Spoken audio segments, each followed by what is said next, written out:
Cue the holiday intro, although at the rate I've been editing, it could be January before this is posted anyway.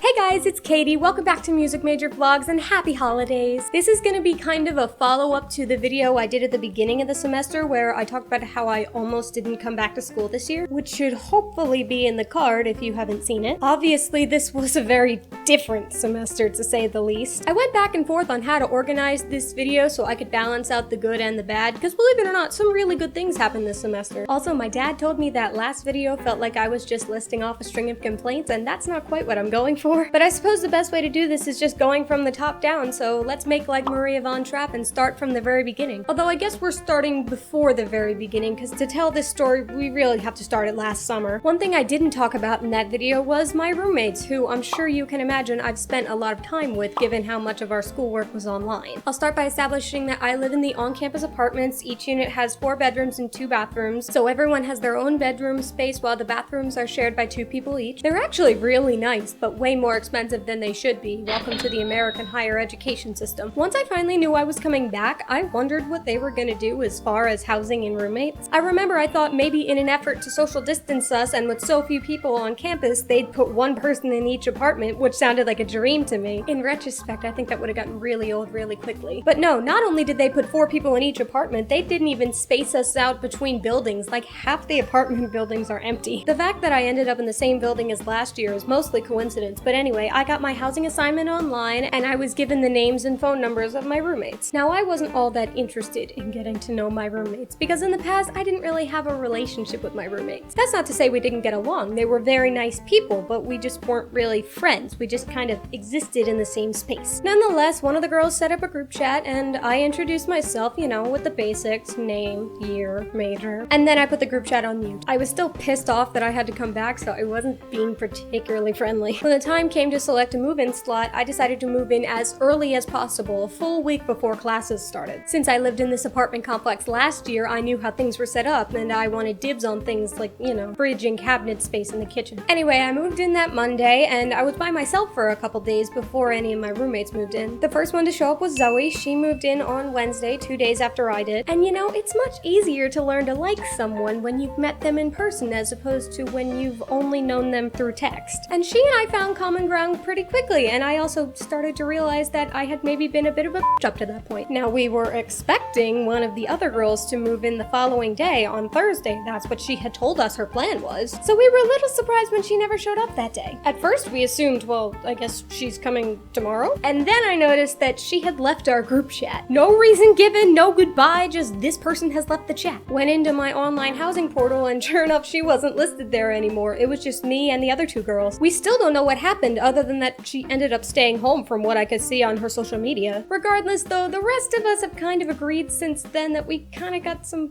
weird vibes from her. That's not fair. I don't want to make any judgments because I never met her in person, but she seemed to have a very different type of personality from the rest of us. Plus, she was the only one of the 4 of us that wasn't involved in music. Like, Zoe is a music minor, and our other remaining roommate, Claudia, is a music ed major. So I don't know how well she would have gotten along with us, but regardless, I wish her well. But wait, just when we thought this week couldn't get any crazier. Friday morning rolls around, Claudia is already on her way, and we had already made plans to break into that 4th bedroom for extra storage space. And then I was the first one to see a new email from student housing with the subject line, Assistance Animal Notification. One of the residents of your suite/apartment has provided documentation providing the need for an Americans with Disabilities Act, ADA, accommodation and has been approved to have an assistance animal living in the unit. The animal that will reside in the unit is a cat. What? Anything else I should know? This whole day happened really fast. I went back into my housing portal and now there's a new person listed to be taking that 4th bedroom. I made Zoe text her because I don't people very well. And when we asked when she was planning on moving in, she said,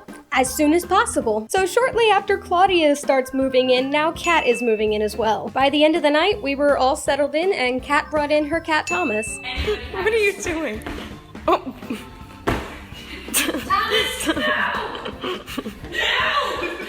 But even though all this happened really fast, we all love having Thomas around. And Kat, of course. Plus, Kat is a music major, so now we all have something in common. We had all never met each other before this, by the way. We were placed together randomly. Well, I should say mostly randomly. My understanding is they tried to keep the music majors together so that we could practice here rather than in the music building. Although I don't, because I can't focus well enough here. But anyway, for someone who was all up in arms about having to come back at all, little did I know that I was gonna meet some of my best friends ever. More on them later, but now let's talk about the first month of classes. Let's see, what actually happened that month? My memory is so bad. Well, my first major headache was realizing that I had missed a bunch of important deadlines to register for student teaching this coming spring. Why we need to register so early is beyond me. A very nice lady at the Office of Clinical Experiences helped me catch up, but there was definitely a day that I was running all over Chester County trying to get my clearances done. Our clearances are valid for a year, and the ones I had at that point were still good. Matter of fact, they're still good now. But I needed to have them updated so they'd be good through student teaching, and I was not given a lot of time to put this together. Also, I'll never understand why they have to physically take my fingerprints every time. Like, I promise they haven't changed. Anyway, I managed to get it all done, so now I should be good to start student teaching in January. Should being the operative word, we'll get back to that. I talked before about how music methods was gonna be my biggest headache this semester, and turns out I was right. Methods is basically the top-level music education course, and it's essentially the precursor to student teaching. This 15-week course was split into 3 different segments with 3 different teachers, each one getting 5 weeks. I have a question.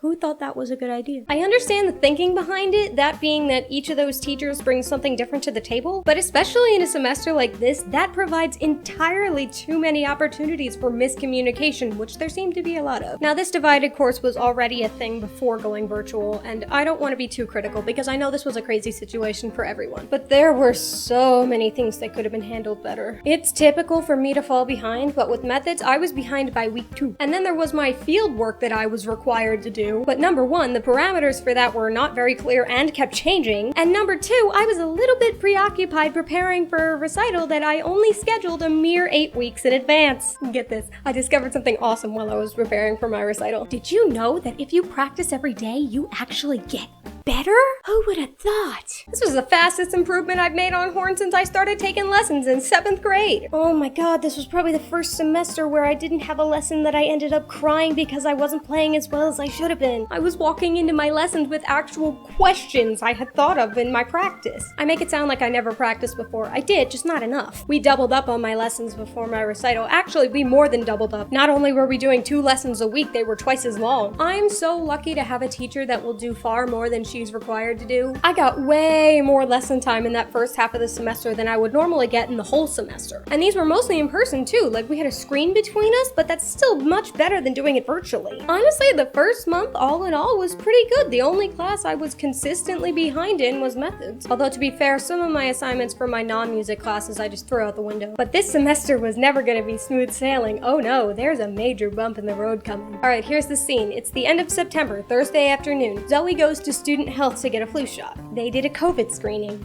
and they denied her that flu shot and told her to quarantine and get tested because she told them that she had a cough and a headache. Of course, she told the rest of us immediately, and we all took the necessary precautions with our classes for the rest of that day and the following day. She went home to get tested, and we waited. Yet all this time, we kept telling ourselves and her that it was probably nothing. I mean, a cough and a headache, that could be literally anything. Yeah, well, famous last words. Saturday afternoon, her test came back positive. So that, of course, now meant that the rest of us had to go home, get tested, and quarantine. Technically, we could have quarantined here in the apartment, but then it becomes complicated with, like, getting food and such. So I had to spend those next 2 weeks at home. Actually, I spent those 2 weeks at my dad's house because it so happened that the particular weekend this all went down, he was leaving to spend a week down the shore with his brother, so I spent a whole week in complete isolation. Now I realize how annoying it would have gotten if I had one of these apartments to myself. But right, you want to know the test results. Thankfully, by some miracle, all the rest of us came back positive and never developed any symptoms. And I was the wild card here because I share the bathroom with Zoe. I was the last to get my test results. If Kat and Claudia had come back positive and I came back negative, I would have gotten tested again. As for Zoe, thankfully, her case was pretty mild. She had a little bit of shortness of breath that she was prescribed an inhaler for. Although those symptoms don't go away quickly. We had to take her to the hospital a month later because she was still having a hard time breathing. So just consider that the next time you have to put a mask on. What I can't get over is how lucky we were. When she left, we all thought her symptoms were innocuous. She woke up the following morning with a fever. Had she not gone to get a flu shot that afternoon and we had all been around her another day, we would have all gotten sick, I guarantee it. Believe me, I am grateful because that whole situation could have been so much worse. And there were smiles all around when we were able to come back. Zoe got to come back a couple days earlier than the rest of us, and then I beat the other two by about an hour. And I walked in the door and said, knock knock. And I looked down the hallway and saw Zoe stick her head out of her bedroom and say, who's there? Oh, it filled me with so much joy. But now it was crunch time, because there's just a little over 2 weeks left until my recital. Bold of you to assume I practiced in quarantine, no matter how close the recital was. Those next 2 weeks, I had exactly one focus, except for the day the girls and I went to the farm to pick out pumpkins, but even that day I went to the practice room later. And on the eve and morning of the recital, I felt strangely calm. Like I actually felt confident that it would go well, and that's a strange feeling for me. Zoe did my hair and makeup that morning, and I had this gorgeous dress, and I was honestly excited. Also, when we were discussing the night before what time we should get up, I said, well, we'll probably be woken up by Thomas when Kat leaves for work in the morning anyway. Sure enough, 7 a.m. Meow, meow. Now, don't get me wrong, I was still sad that I wasn't able to have an audience aside from my parents and my teacher. But for what I was able to do, I was really happy with how that day went. And I live streamed it right here on YouTube, so if you haven't seen it, it's up in the card and also in the description. Whew! Now I've completed the biggest performance of my life, and now I've got new problems. But hold on. Before we get to that, can we talk about Halloween real quick? For those of you who didn't know, Wicked is my favorite musical, and I have been waiting to do this for over a decade. Thanks again to Zoe for doing my makeup. I definitely splurged on this costume, but in my defense, I haven't spent money on Halloween since 7th grade because marching band makes it a little difficult to do anything around that time of year. Kind of funny that I went through all that trouble just to stay home and do Halloween stuff with the girls, but you know what? We had a lot of fun. Also, that's gonna be my Halloween costume for the next 5 years. Anyway, back to my academics, and oh, what's this? All the stuff I put off to after my recital suddenly caught up with me? Oh boy, the month of November was rough with schoolwork, both trying to catch up in methods and trying to stay caught up in everything else. My only recourse was that with my recital over, I was done with lessons, so I didn't have to drag myself to the practice room every day anymore, which I actually kind of miss. Even when Thanksgiving break came, I still felt like I was in over my head. It was nice though, once I finally finished stuff that was weighing on me for most of the semester. One of my non-music classes actually was already supposed to be online when I signed up for it before everything shut down, which was a literacy development class for education majors. First of all, do you know how hard it is to apply that stuff to a music class setting? And second of all, why in this course that was designed to be fully remote did we have to do group work? My other non-music class was geography, which I was taking to fill a gen ed requirement, and I actually really enjoyed and would have gotten an A in if I turned all my stuff in. My last couple projects for marching band tech I turned in so late. My budget project was a week and a half late, and only after I got an email from the professor asking for it. My final paper for methods, same thing. Sometimes I just need a good kick in the pants to get going. The paper I had already done an all-nighter just to get enough information for my presentation on the last day of class, although being sleep deprived, I'm pretty sure I sounded like I was drunk. But so then the paper should have pretty much written itself, right? Well, yeah, it did. After my teacher sent that email asking for me to post it, it was up only 3 hours later. This was a day after the semester ended, by the way. And then for my final project for marching band tech, I basically had to write drill for this whole song in this drill writing software. Hyperfocus is a powerful thing. I did that project in 21 cumulative hours over 2 days. Again, turned in 3 days after the semester ended. And you know the crazy thing? I got full marks on all of these things. What has this world become where I can turn things in weeks late and still get full marks? Not that I'm complaining, but I don't deserve some of these teachers, man. They're too good to me. There's one more thing. Remember that field work for methods I said I had pushed off until after my recital? The teacher in charge of that offered us an extension to January 15th to get that done, and I pretty much had no choice, so I've taken a no grade in that class until I get that done. This is stuff that's required by the state to start student teaching, although I'm still a little lost as to what might actually count toward that these days. And speaking of student teaching, I'm supposed to start student teaching in January. No one has placements yet. They have not told us jack or but at the same time, that's not really anyone's fault, because with the ongoing pandemic, schools are still trying to figure out what their plans are for January. It's very frustrating. I have no idea whether I'm going to be teaching virtual or hybrid. I just pray that my students don't find my YouTube channel for lots of reasons. And when I taught marching band last summer, it took my kids all of like 2 weeks to figure me out, so hopefully this time it takes a little bit longer. In the meantime though, it's the holidays and we're very festive here in this apartment. We've been watching lots of Christmas movies. We've got a real Christmas tree that we're totally allowed to have in the apartment. I don't know what you're talking about. But of course I'm gonna go home to spend Christmas itself with my family. It's been a pretty good semester, honestly, despite everything. All that's left for me now is student teaching, and that is going to be one wild ride. For now though, if you're in school, let me know how it's been going. Also, let's end this on a positive note. In the comments, everyone tell me one good thing that happened in your life this year. If you like this video, you should give it a big thumbs up, subscribe, and ring that bell for more from me. You can also follow me on Twitter and Instagram. The links are in the description down below. Thanks for watching, happy holidays, and I'll see you real soon.